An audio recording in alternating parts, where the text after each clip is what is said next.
radar. Oh, hello everyone and welcome.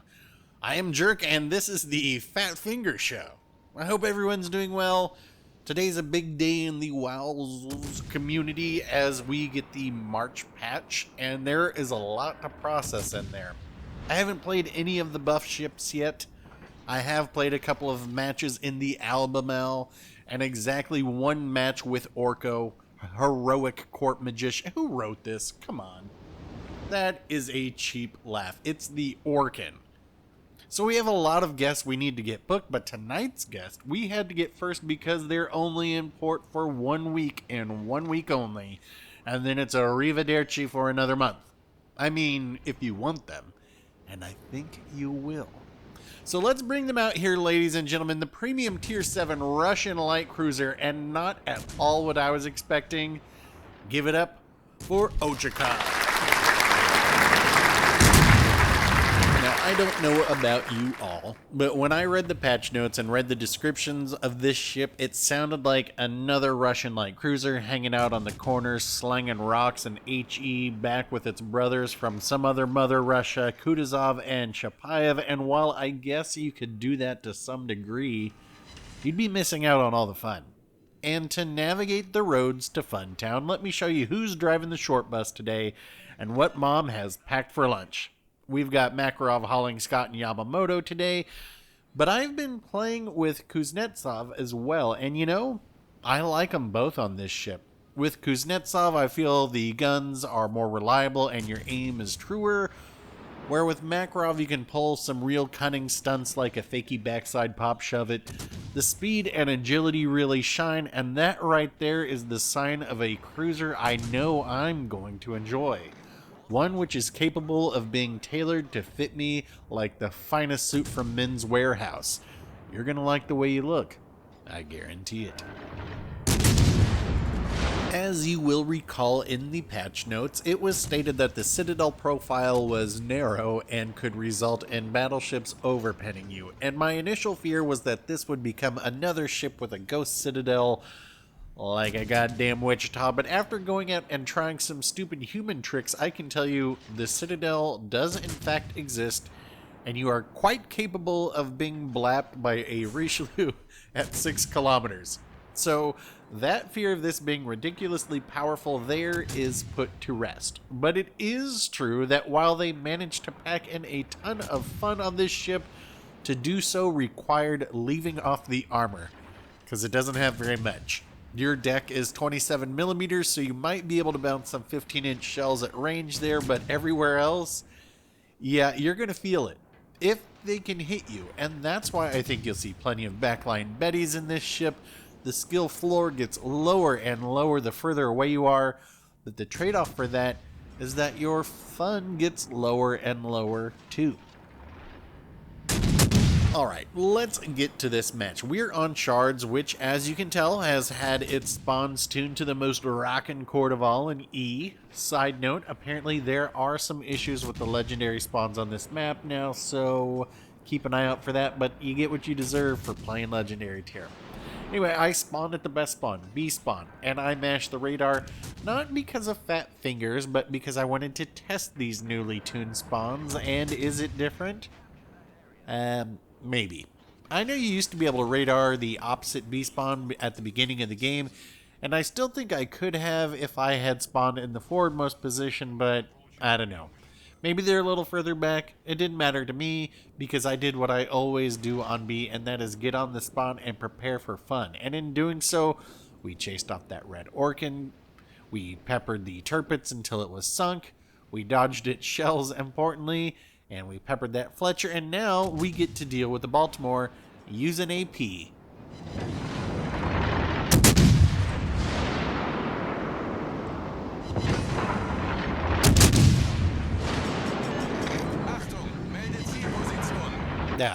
Now they're turning, and it was going to be so action-packed. Well, that's what I like in this game, even if my Benson didn't drop a smokescreen as I requested numerous times. But this has been a pretty fun start to this match. We've already got the one ship sunk. I'm going to go ahead and chase down this Baltimore. It shouldn't be too much of a problem to sink them, and then we will be on to 2. Let's take a moment to appreciate these railguns too. Look at how flat these firing arcs are, and that's not to say you can't get them up to the moon at range, but you definitely aren't going to be lobbing your shells like in Atlanta. And so firing behind cover isn't the name of the game. But you can't take a hit either. And that's why I say you'll see a lot of people just spamming HE from the back of the map in this ship. But that's why I'm here to show you an alternative. Head on a swivel, balls to the wall, fun way. True, I would be dead if that were a battleship or if the Tirpitz had shot me, but that Baltimore wasn't a battleship and that Tirpitz didn't, and that is me reading my opponents and reacting to the situation. Now the situation I'm reacting to now is providing support to the A side. Why A and not C? Well, you've got a destroyer, a cruiser, and a battleship terrified to push a destroyer and a cruiser down at A, and at C we've got a fleeing cruiser and a battleship stuck in a bad situation. And while I wish I could carry them at C, if I go down to A and take care of this destroyer, it's going to free up more of my team to be able to hold B at the end game. So we go to A and probably leave the battleship at C to be sunk. I thank you for your service, sir. Once I can break line of sight with this Siegfried, then I will have a very good idea of where the Orkan is. We passed their torpedoes not long ago from the southeast side of the map, so I'm guessing they're still hiding over there. And with my 11.7 kilometer radar at the ready, I'm going to head into A, guns pointed to where I believe the Orkan is, and will radar them just as soon as they spot me. And I'm going to know they are close because I am located. And that's taking the information the game provides me and using it to my own advantage. Sometimes twist and track will give you away as well. I'm going to get spotted, and we're going to put the hamsters on the radar generator. Watch these shells. This is where I wish I had Kuznetsov on.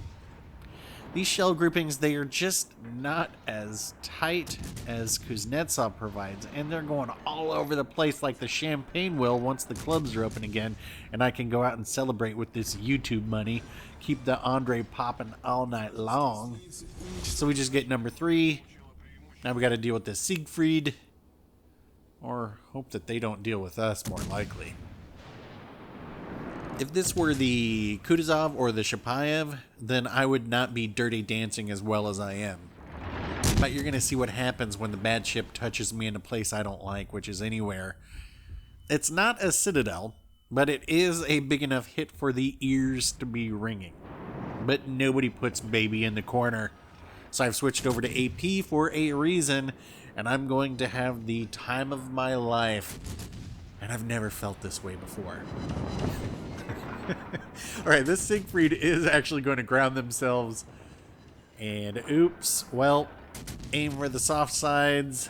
And there we go. Alright, number 4. And in this case, the Kraken hunt starts now.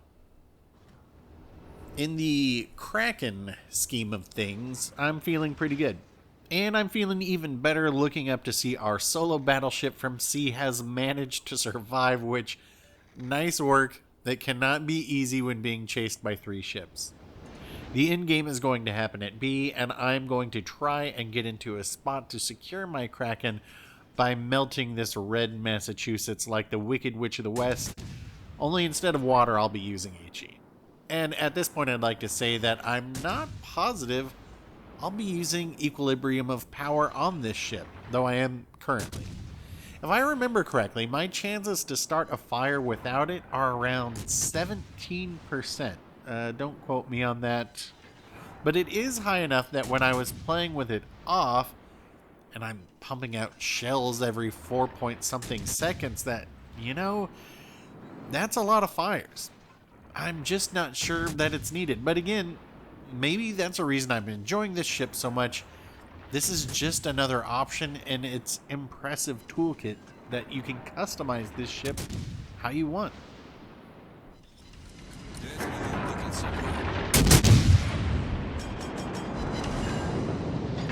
Alright, Massachusetts, they can't see me, so it's time for me to make my flanking move.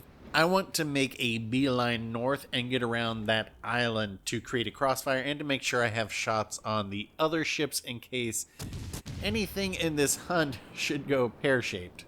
I may as well get some shots on the Siegfried as well. And, Fletcher is weak. Can I hit them? It doesn't look like it. I think they're too close to the island, but they're gone now anyway.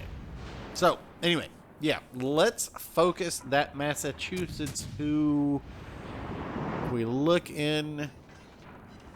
Alright, their guns are not looking at me. I just got a double fire on them, and this should be the end of them. I'm going to go ahead and drop these torps. These torps, 8 kilometers, not a ton of damage. Not exactly that fast moving, but here we go. Here's the shot. This is going to be okay. Not a Kraken yet. I would have liked that Massachusetts. But it ain't over. It ain't over. I know the Fletcher is over here, and I know it is one shot. And I know this Siegfried is fairly low health too, in case I need a backup option.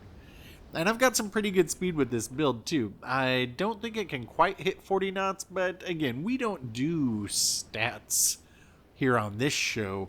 We do feelings, and it feels fast. And because of that, we're going to get first dibs on this Fletcher. And that will be Kraken 207 in the Ochakov. Now let's go for the 6-pack. Siegfried doesn't even have their guns facing at us. That is the perfect thing that I want to see. And let's watch this AP just chip this down. This is what I'm saying. I may not keep EOP on because the AP on here is pretty serious business too.